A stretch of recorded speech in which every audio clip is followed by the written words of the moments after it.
ہماری دادی اللہ مغفرت فرمائے حضرت مولانا عبد الرحیم رائے پوری رحمۃ اللہ علیہ سے بیعت تھی. ان کو زیادہ مسائل نہیں پتہ تھے مگر غیرت تھی.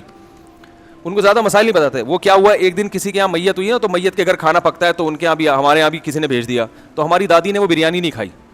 وہ کہہ رہی ہے یہ مردوں کے کھانے مجھے سمجھ میں ہے بھائی, مجھے سمجھ میں نہیں آتا. حالانکہ ان کو نہیں پتا تھا کہ یہ بدعت ہے, ثواب ہے, کیا ہے. انہوں نے کہا یہ کیا ہے, میت کا کھانا ہے, ہم سے تو نہیں اتارا جاتا ہے. وہ نہیں کھاتی تھی کھانا. ان کو یہ نہیں پتا تھا کہ یہ بدعت ہے, کوئی ان کی رائے نہیں تھی کہ بدعت ہے یا ثواب ہے یا جائز ہے یا ایصال ثواب ہے یا کیا ہے.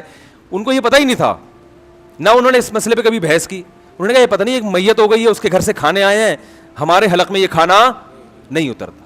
ولیمے کا کھانا ہو, شادی بیاہ کا کھانا ہو, عید کا کھانا ہو, کوئی پاس ہو گیا اس کا کھانا ہو, بچہ پیدا ہو گیا عقیقے کا کھانا ہو, سمجھ میں آتا ہے اس کا انا للہ ہو گیا, اور آپ کے یہاں کیا کیا جا رہا ہے, کھانا کھایا جا رہا ہے, ہم سے نہیں کھایا جاتا.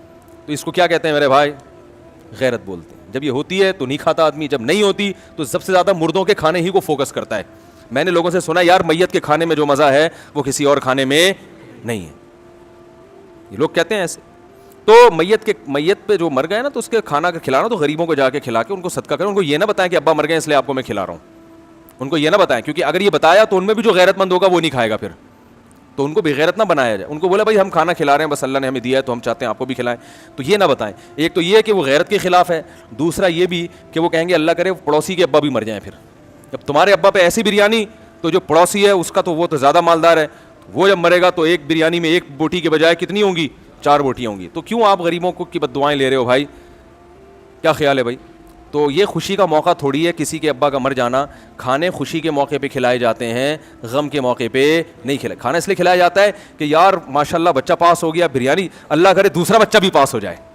اللہ کرے ولیمے میں ہے نا کھانا, تو ولیمے میں آپ نے اتنا زبردست کھانا کھلایا ایک ولیمے میں, اللہ کرے دوبارہ بھی اللہ تمہیں تمہارا ولیمہ کرائے. صحیح ہے, اللہ تمہارا ولیمہ بار بار کراتا رہے, ایسا مزہ آیا. اللہ تمہارے بچے کی ولادت ہوئی, عقیقہ, اللہ کرے تمہارے اور اللہ تمہیں اولاد, بچہ پاس ہو گیا ماشاءاللہ, اللہ کرے اگلے سال بھی اس سے اچھے نمبروں سے پاس.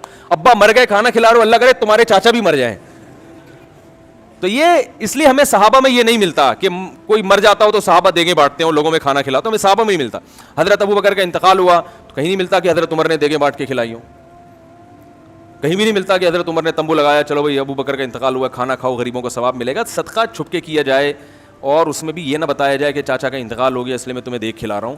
تو یہ چیزیں اسلام کے مزاج کے خلاف ہیں, سمجھ رہے ہو. تو میں جلدی سے وہ بات کو, جی ہاں میں اسی طرف آ رہا ہوں. تو آج کل یہ جو بہت زیادہ جو سیکولر قسم کے لوگ ہیں وہ اس چیز کو معاشرے میں پروموٹ کر رہے ہیں کہ اس میں حرج کیا ہے. اس کو بار بار منہ سے نام لیتے ہوئے برا لگتا ہے. یہ اتنا گندا عمل ہے یہ کہ مرد سے اگر اپنی خواہش پوری کرے, عورت سے خواہش پوری کرے, تو اس میں حرج کیا ہے. تو بھائی یہ حرج جب سمجھ میں آئے گا جب آپ کے اندر غیرت اور حمیت ہوگی, تو آپ کو الٹی آئے گی اس لفظ کے نام سے ہی, آپ تھوکو گے. ہمارے معاشرے میں جو لڑکا لڑکوں سے بدفعلی میں مبتلا ہو, لوگ اس کی طرف عزت سے دیکھنا بھی پسند نہیں کرتے, اس کو گالیاں دیتے ہیں. اتنا گندا اور اتنا غلیظ عمل ہے, کوئی اس کو شادی کے لیے اپنی بیٹی نہیں دے گا, اتنا برا عمل ہے یہ. تو یہ انتہائی غلیظ, انتہائی گندا عمل